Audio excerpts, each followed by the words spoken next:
So, good afternoon, everybody. My name is James Romack, and I'm with Cornell Cooperative Extension of Delaware County.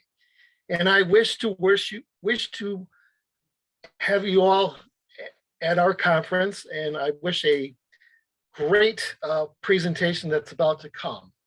And as his graduate student, I have the honor and pleasure of introducing the most busiest semi-retired person in the world, Dr. Robert Milligan. Bob is semi-retired and he works as a consultant with Dairy Strategies LLC, a business leadership and human resource consulting business focused on the dairy industry. He's a professor emeritus at the Dyson School of Applied Economics and Business Management at Cornell, where he was an award-winning instructor back in the day. He's best known for developing and leading the Pro Dairy program. And nowadays he lives in Lauderdale, Minnesota, which is in the Twin Cities area, with his wife, Sharon. In his spare time, he's president of the Rose Hill Townhome Association Board of Directors. He volunteers at the Mississippi National Park, is a member of the Board of Directors of Minnesota Agricultural and Rural Leadership Advisory Committee. And I don't know how he gets it all done. So without further ado, Dr. Robert Milligan. Thank you, Jim. Let me pop this up. Here we go. Okay. Well, it's a pleasure to speak with you virtually. Virtually is not quite like being there, but it's certainly better than not having the opportunity to have professional development. I appreciate everybody showing up. So we're going to talk about three things, okay? And the middle one will take most of our time, but I want to talk a little, since we're talking about the future, I've kind of melded together a little bit on intergenerational transfer and strategy. And then we'll pick up with several keys to farm success. They're all topics we could spend the whole 50 minutes we have together, but I'll try to hit some high points and so forth. And then I want to just close with a couple of slides from my experience. If you are in fact now or thinking of transferring the farm to a junior generation, some things to involve them to get them going quickly. This picture is my good friend and mentor, Dr. Bernie Irvin, who is probably the best agricultural human resource speaker who's ever walked the ground of this country. Pretty much fully retired now. But one of the things he always says is intergenerational transfer begins at the birth of a child. And I really think that's true. And I'll share a personal experience. I grew up on a farm in the thumb of Michigan, and I had an uncle who was just around the corner, and he and his wife had a son and a daughter, and he was always bad-mouthing the farm, bad-mouthing agriculture. Well, my cousins are now very successful people, but neither of them has anything to do with agriculture. Whereas my brother and I are both in agriculture. Okay, and our parents didn't badmouth agriculture. Okay, and my brother still manages the farm along with my nephew, and I'm obviously still in agriculture. That's kind of a bone of contention of mine. I really think that too many times parents think it's either come back to the farm or nothing. I really think that one of the things that you should do is not just give them the opportunity to come back to the farm if that exists, but also encourage them to stay within agriculture. So we're going to talk about some keys to intergenerational transfer, and like I said, that can fit into strategy. Okay, the first is agreement on the direction of the farm. That if partners, whether they're family or otherwise, don't agree on the direction of the farm, and that includes vision, mission, values, some key aspects of the business culture, and then ultimately the overall strategy. It's going to be at best difficult to farm together, if not impossible. The second one, and even though I do human resource kind of things, I started out as a finance guy, financial issues. You really have to understand the financial status of the business. Because if you're going to transfer it to someone else, if you're going to bring in a child or even a partner, now there has to be enough income for that family, but also for your own in retirement, unless you've done some off-farm investments to fund your retirement. And so sometimes farms that are financially okay are not necessarily okay to be transferred to the next generation. The third point I want to make is about life balance. I spend a lot of time thinking about the different generations, millennials, Xers, boomers, etc. And each succeeding generation, fortunately in many ways, because it's more of a family orientation, really have a greater expectations for life balance. And that's important to recognize because it can be a bone of contention. And the final one is recognizing, particularly if this one is mostly unique to bringing in family members. One of the most important transitions in any family, it doesn't matter whether you're going into a family business together or otherwise, is as your children become adults. They're still your children, okay? I have 2 sons, they're still my children, okay? But we transitioned, in our case, several decades ago, but from an adult-child relationship to an adult-adult relationship. And that's a difficult transition, and many businesses put on top of that going into business together, whether it's a farm or something else. And that's one of the reasons why people like myself recommend that the junior generation goes somewhere else for a while. But that's an important one, okay? So these are 4 things to just kind of keep in mind as you're thinking about strategy, and particularly as if you are thinking about intergenerational transfer. So let's think of some keys to farm success. And these are going to be people oriented. Okay, that's what I do. And it's really for today and tomorrow. I think all of these areas we're going to talk about are going to become even more important as we move ahead. And so we're going to start with communication, improving communication. Essentially, every relationship can have better communication. Okay, but there are several things that we're going to talk about. 2 things that I think are really important. Okay, and interestingly enough, we think of communication as talking, like I'm doing right now. Okay, perhaps the real success to great communication is listening. So what I want you to do is I want you to take a couple of seconds, and I want you to think of a recent time when someone, it could be an employee, a colleague, a family member, a friend, you had something really important to say, and they weren't listening. So take a couple of seconds and get that time, that event in your mind. Now I want you to think back to that situation. How did you feel?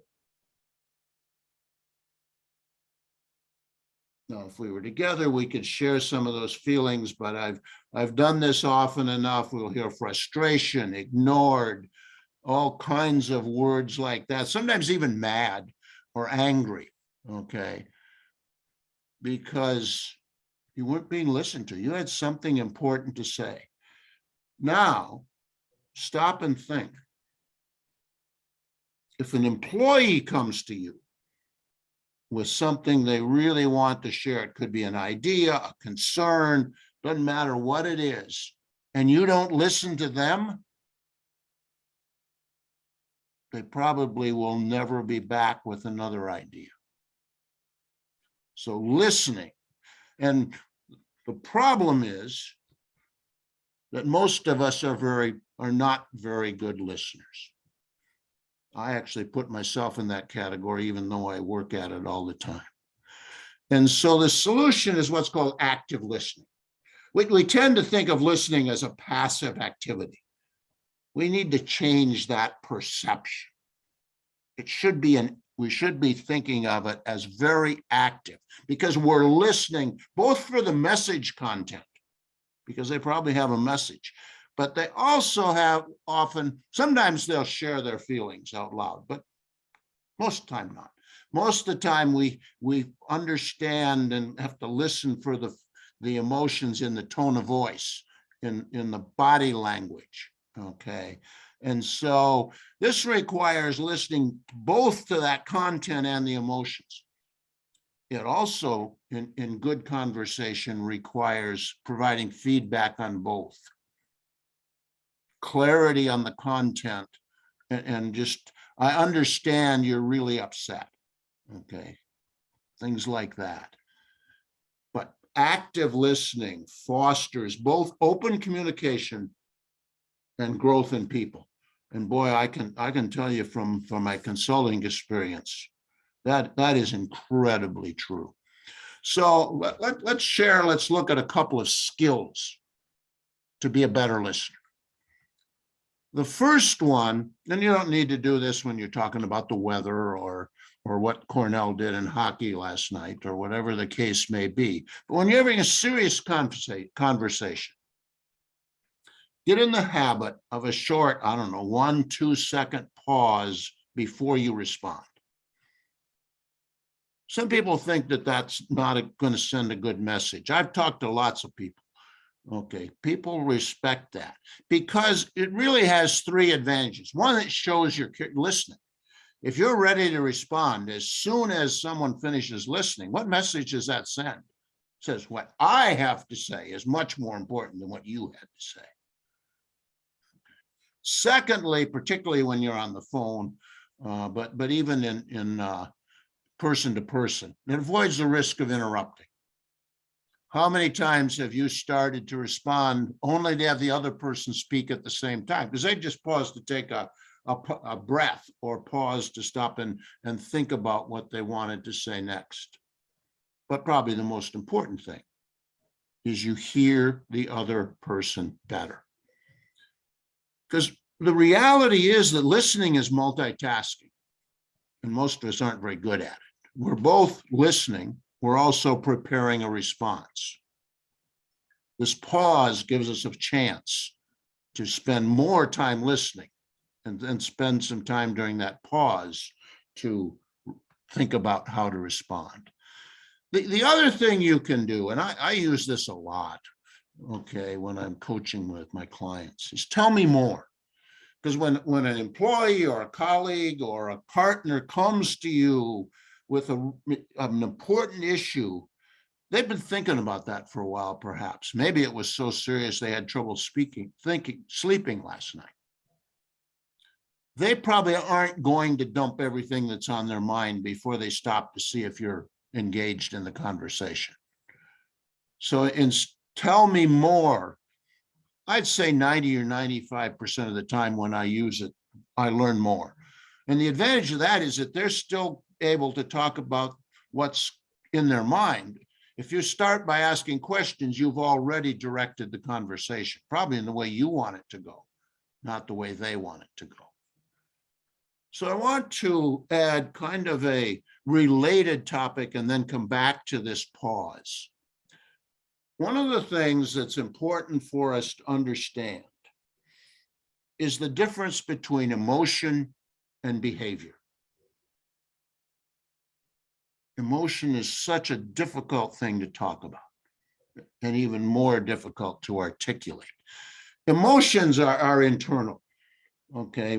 Our emotions come out of what's actually called the limbic or subconscious part of the brain. We can't control them particularly. The impact is primarily on us, okay? And we should never be embarrassed by our emotions. Emotions are normal and they're very personal.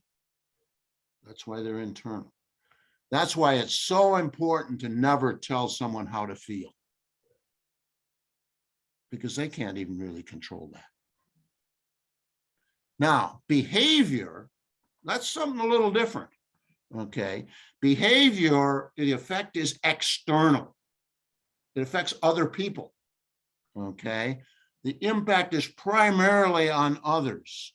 So since the impacts are external, other individuals can and should impact our, in other words, we should be thinking about, all right, I'm mad, I'm frustrated, I'm upset, I'm happy, whatever the case may be.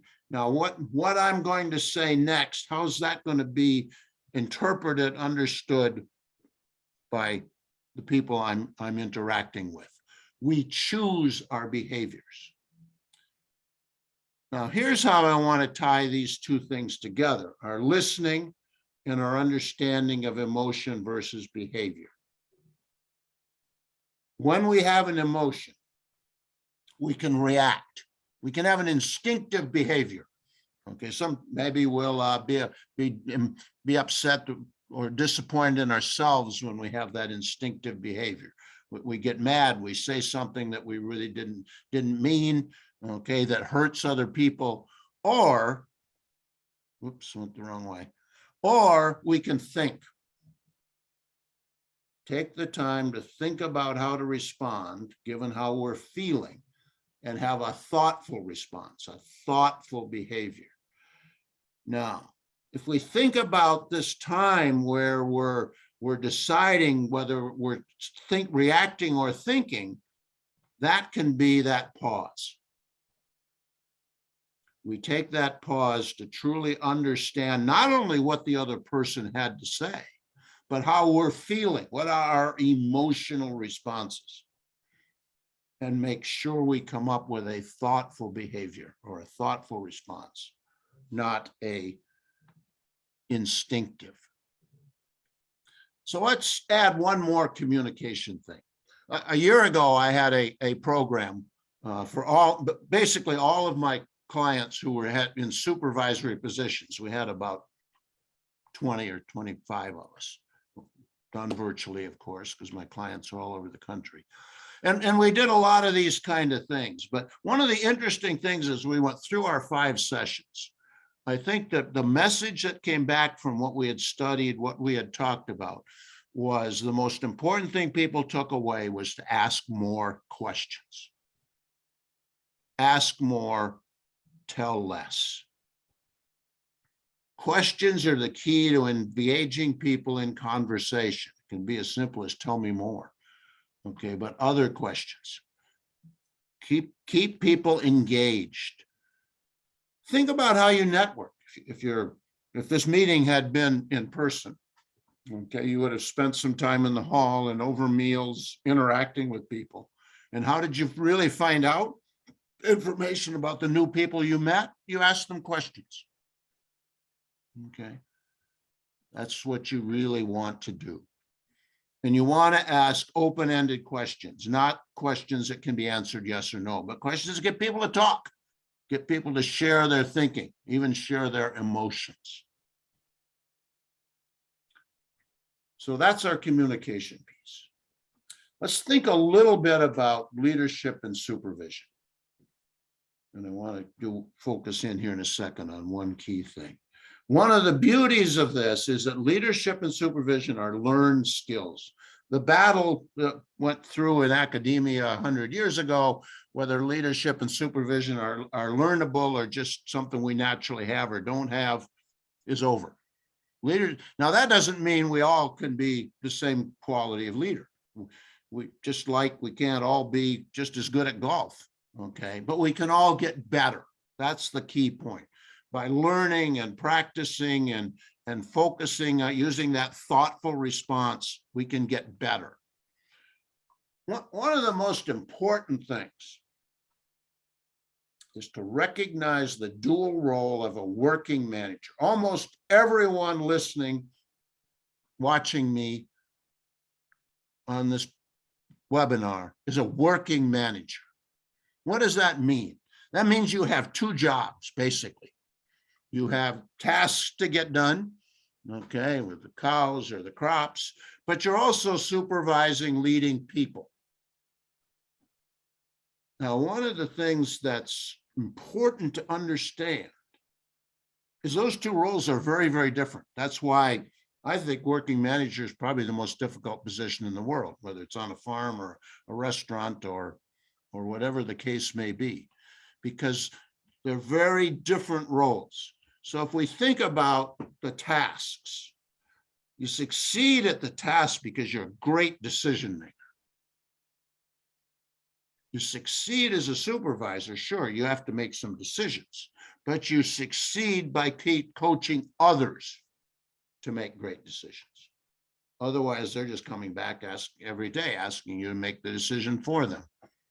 The second thing is the manager part, the doer part is very task oriented. You're getting the job done. You're getting the cows taken care of. You get the crops taken care of. The people part is so important. You have to get tasks done, but you do it by building the relationship. Okay, listening, asking questions, taking time. Okay. The other thing is for most people in your position, on the task side, you're well trained. On the supervisory side, often not so much. Okay, but it really is required. Maybe that's why you're here today. Okay, and then the final one, we're very proactive. Okay, we fix issues with the cows and the crops as soon as we can. We're very proactive. But with people, we're often reactive, partly because of the one right before it, because we aren't trained, we aren't confident. I actually believe that being proactive might be even more important with people.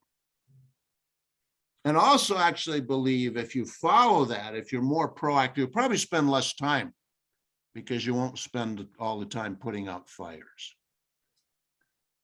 So it's really important to think about these two roles. And I think to make that supervisory one a priority, whether it's a top priority or the middle priority, but make it a priority.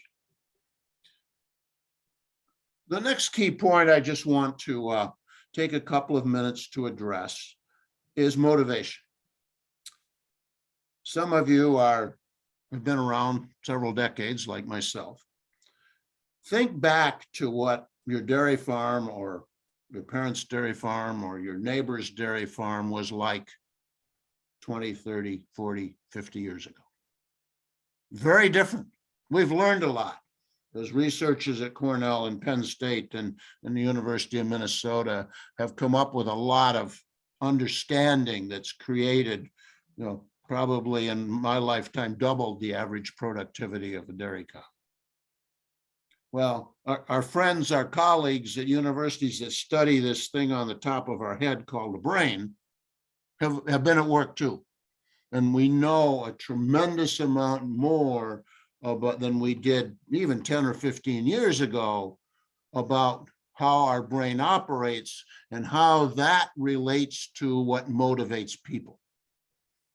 We've spent our historic time talking about carrots and sticks. Okay, we provide people carrots, compliments, positive feedback. If that doesn't work, we give them sticks, reprimands. Well, there's still something to that. But what's more important is understanding and doing things that help people have three motivational psychological feelings. The first is choice. Choice is a feeling we are in control of our life. We're in control of our actions. Now, obviously, most of you on listening to this have a lot of control. You're the owner, key owner, a key manager in the business. Your first line employees have less control, but they need to feel they have choice. They have choices. They aren't just robots. People don't operate very well when they're treated as robots. They need to be involved. They need to have positive feelings. The second one is connection. A little bit what we talked about, or a lot what we talked about under the working manager. Okay, you need to have a psychological connection with the people around you. And that means a genuine relationship. You value your employees, not just because they're a great melker or a great tractor driver, but because they're human beings. We have a connection with that person. And the final one is competence. That's really why you're here. Okay, you're here to gain competence as a supervisor, as a leader. Competence, we feel successful at meeting daily situations and challenges. It's also growing and learning. If we go back to our working manager, that's one of the challenges, okay, is on the task side, you feel competent. On the people side, you don't have such great feelings of competence and thus are less motivated, and you're going to have to work hard to set that as a priority.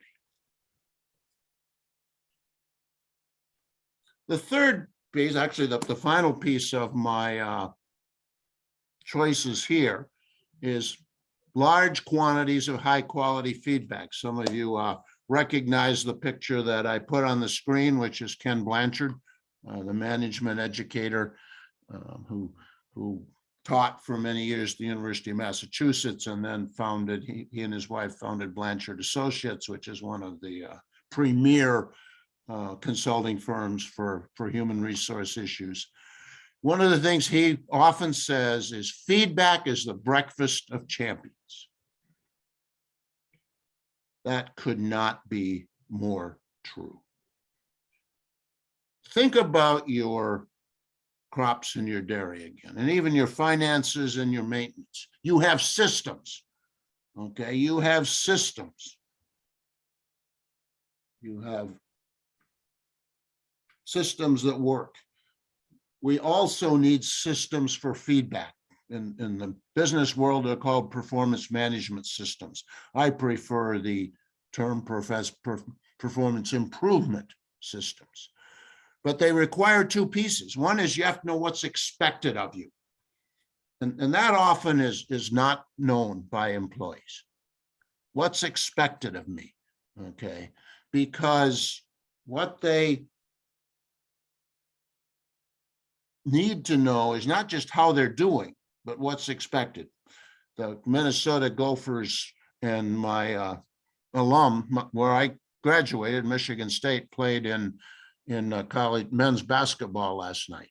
If I tell you that the University of Minnesota scored 69 points, and I ask you who won, unless you happen to have heard the score, you can't tell me because you don't know how many points the Spartans scored. That's the same thing, the same quandary. If people know what they're doing, they know how fast they're getting the feeding done or whatever the case is, but they don't know what the expectation is. And so we need both. Incidentally, the Spartans won 71-69 with a shot at 0.1 second remaining. So if we're going to look, we're not going to look at the expectation piece a great deal here. We'll look at it a little bit, okay? But we're going to look at feedback. Feedback, providing specific feedback to employees.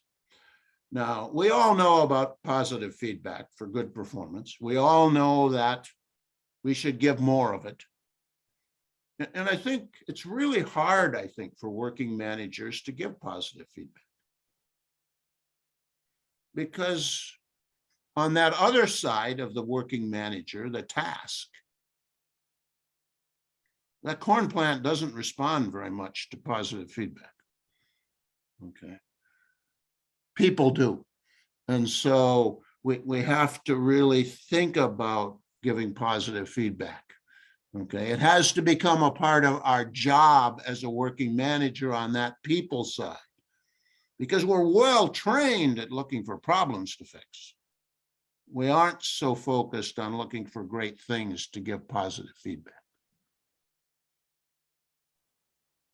But I want to spend more time on this unacceptable performance. The employee did not succeed. Now, we normally think of feedback as having two kinds of feedback: positive feedback, negative feedback. Negative feedback typically thought of as a reprimand, a stick, okay, back to carrots and sticks. I want you to eliminate that thinking from your brain. It's totally inadequate. Totally inadequate to cover the situation of providing feedback. And the reason is that there are two possibilities.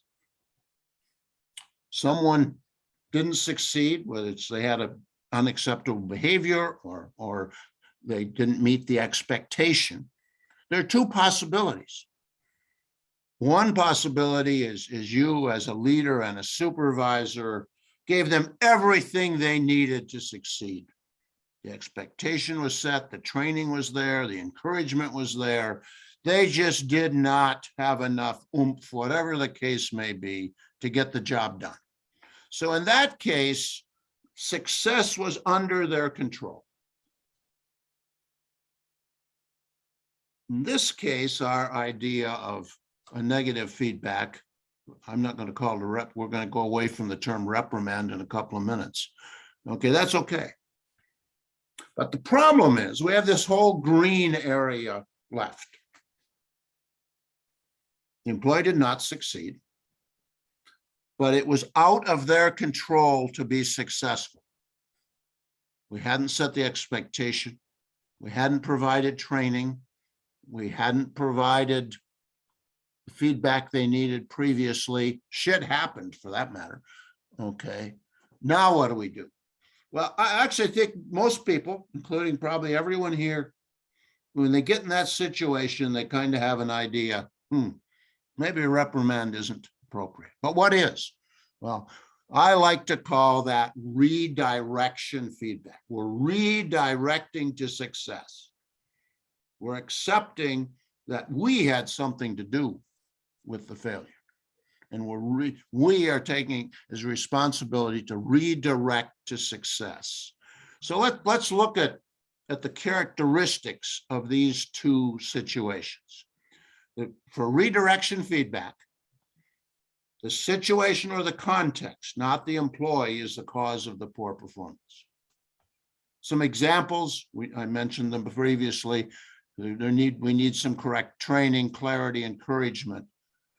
The thing here is that correcting the employee's unsuccessful performance really is the supervisor's job with redirection feedback.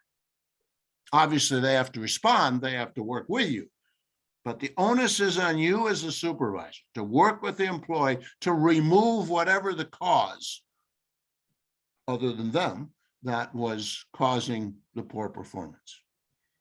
Do more training, do more coaching, set a realistic expectation, whatever the case may be. Now, with negative feedback, the situation here is the employee's personal character. They weren't motivated, they didn't put in the effort, they weren't committed. Okay, and we obviously can control some of those, but they had the training, they had the expectations, they had all the tools they needed to succeed. They just did not. So in that case, warning, a reprimand with consequences for poor performance makes sense. Now, in this case, the real onus is the employee. The employee must change their behavior, make the required change to succeed. And we'll talk just a second about how to do that. So let's think about this redirection feedback. And I kind of like this picture here, back on track. Okay, that's really what we're trying to do. They got off track. It's our job to get them back on track. Now, if we think about the world around us, there are a couple of places where this really happens all the time. One is sports. Any player that doesn't listen to continuous coaching, continuous feedback, continuous redirection from the coach is probably finds himself or herself on a different team. Okay, it's just part of the way sports work. Same with the arts, whatever it could be. All right. So why not on your farm? Why can't you over time develop where redirection feedback is a part of what we do? It's really a part of that competency that we talked about in motivation. Okay. When do we deliver redirection feedback?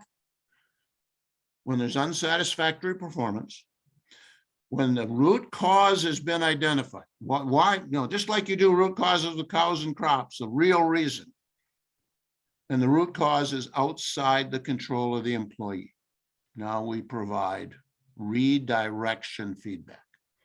So let's look at negative feedback for just a second. I actually have a hypothesis, which I'd say at least half the time is proven true with my clients. Most firings can be avoided with excellent, well thought out negative feedback. Okay, so what does that mean? As I said, I don't really believe in reprimands. I believe in choices. Okay, so you're providing the employee choice. Back to that motivation.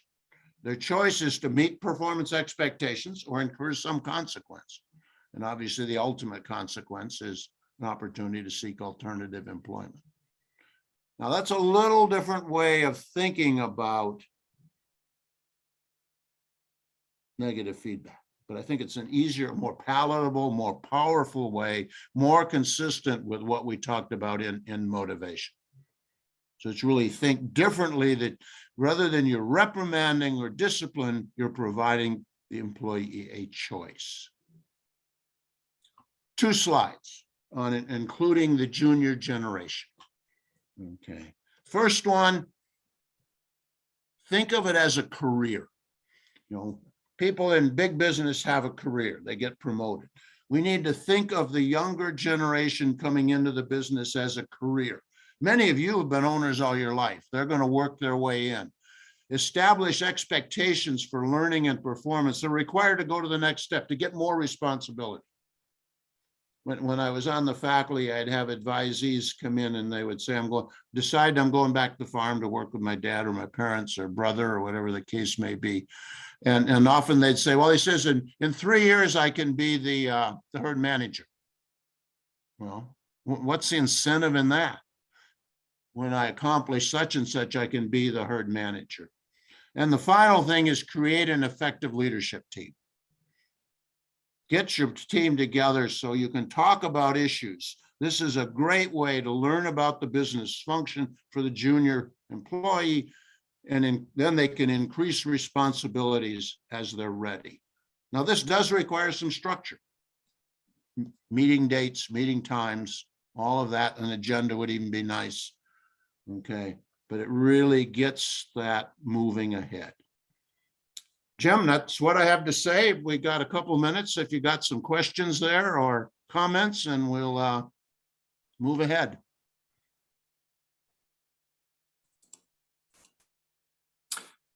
Thank you, Dr. Bob. Excellent stuff, and I'm reminded that we will be sending out an evaluation link here shortly for the session. And Bob, would it be possible we can get a copy of your slides? I sent them to Jim yesterday. Okay, and they will be posted on the conference website. So anybody that's interested, we will have those available for you. Could you also put up there a either my email or I can send you the link to sign up for Learning Edge Monthly. I write a monthly newsletter. It's free. It's my stuff. It's not a bunch of links. There's other people, bunch of people, names that I recognize get it. And it's once a month, and some of the same kinds of topics we talked about today. So if you give them my email address, they can email me and I'll put them on it. Absolutely. See a lot of names I recognize here. Often it was your parents that I knew.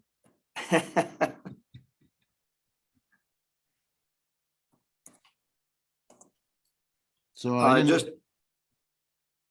just to let folks know, we will be you'll be getting an email from Dale Dewing after the session, also with a link to the Qualtrics survey.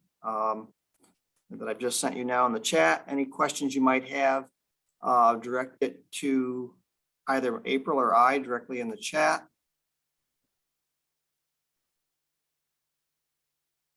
Bob, any thoughts about, thinking about the senior generation, junior generation, or management and the up and coming, the next generation of leaders within an organization? Any thoughts about the role of vision and kind of fostering that excitement for the future of the organization? Well, yeah, vision really has two purposes. You kind of summarized it, I think, a little in your question. I mean, one is to make sure we're on the same page. I mean, one of the things that I often say is I think the family farm was the original vision-driven organization or whatever on this planet, okay? But one of the differences today is back when people were settling this part of the country where I live now and so forth, they worked together, they lived together, didn't really have to articulate the vision. It kind of, kids got it by osmosis. Now we have partners, we have non-family partners, we're trying to hire employees. Okay, it's so important to articulate that vision.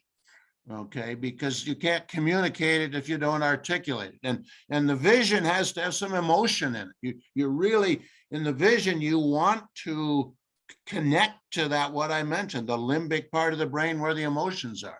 You want people to be excited. You want them to be engaged. Okay, and we have trouble articulating our emotions because they actually, our written word comes, or spoken word comes out of the neocortex. Okay, so it needs to be articulated, one, to make sure we're on the same page. If we aren't, we fight over every decision, basically. And second, as you say, to create, but the key to it is really articulating it and then using it. Use it to when you're talking about why, okay, why we made this decision, even why we need you to do this. References to the values and the vision are so important. I would argue that probably the vision and values are underutilized on 99.99% of the organizations in the world. That a big enough percentage? Excellent.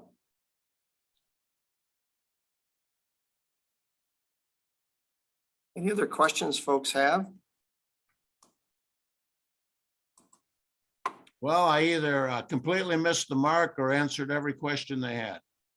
And this is excellent stuff. And boy, Bob, I'm reminded that it's stuff that we have to be reminded of continually, and that that training piece, even for those of us that have that supervisory roles, I think is so important.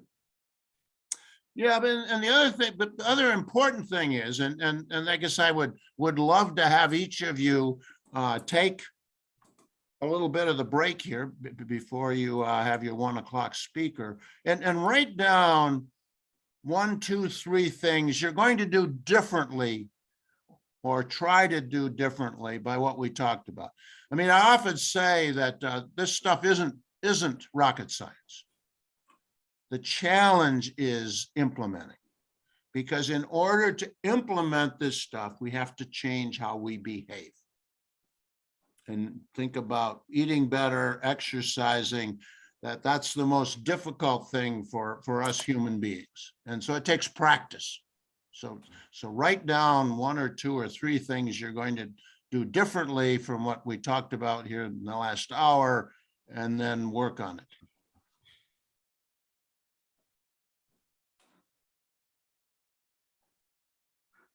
I just want you to know, Dr. Milligan, I got to tell you, I really think that you are, you've hit a lot of very important points, and really appreciate your time. You're dead on with, as far as I'm concerned. Well, thank you. It's interesting. I mean, I do a lot of professional development, and there's just so much thinking about what's going on right now with the Great Resignation, and all that's going on. In fact, seminar or the webinar that I did this morning with the organization that I have really was talking, but they were actually talking about hiring.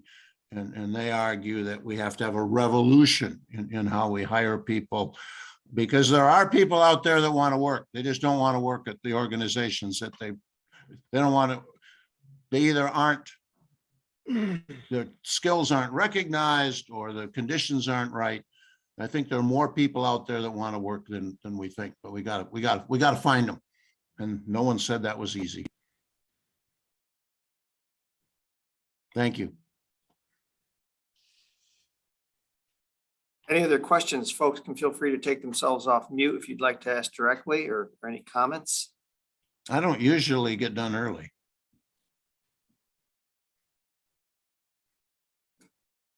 Bob, I guess I had one more question for you, if I can. I heard, and I think it's really important, you're early in the presentation talking about active listening I guess in addition to active listening, thinking about this engaging the younger generation or folks that are under your supervision in an organization, in addition to active listening, any other thoughts about helping cultivate and bringing them into creating the vision for the organization? Well, I think the first thing is to recognize that we're all unique. Okay. And that sounds obvious, but we don't behave that way. I mean, think about it. We all, when we were just little pipsqueaks, we heard about the golden rule, which is to do unto others as you would have them do unto you. Well, that's actually wrong. Okay, we should do unto others as they would have us do unto them, because the golden rule assumes we're all the same, and we aren't. And so that's part of that connection. Okay, that's part of that connection, is understanding, how your employees tick, how the people around you tick. But and doesn't mean you have to go out for a beer every night. Okay, but you do need to have that connection. That one of the big things that the Gallup organization is big on is strengths. We tend to try to fix people's weaknesses. Well, you're never going to make me a plumber. Okay, you could try to you could spend 40 years trying to make me good enough at plumbing to become good enough to make a living. I can fix my toilet, but I'm never going to be a plumber. All right, so find out what people are good at and tailor their work toward that. That the strength revolution is 80-20. 80% build on strengths, 20% build around weaknesses. Thank you. Human beings are wonderful, unique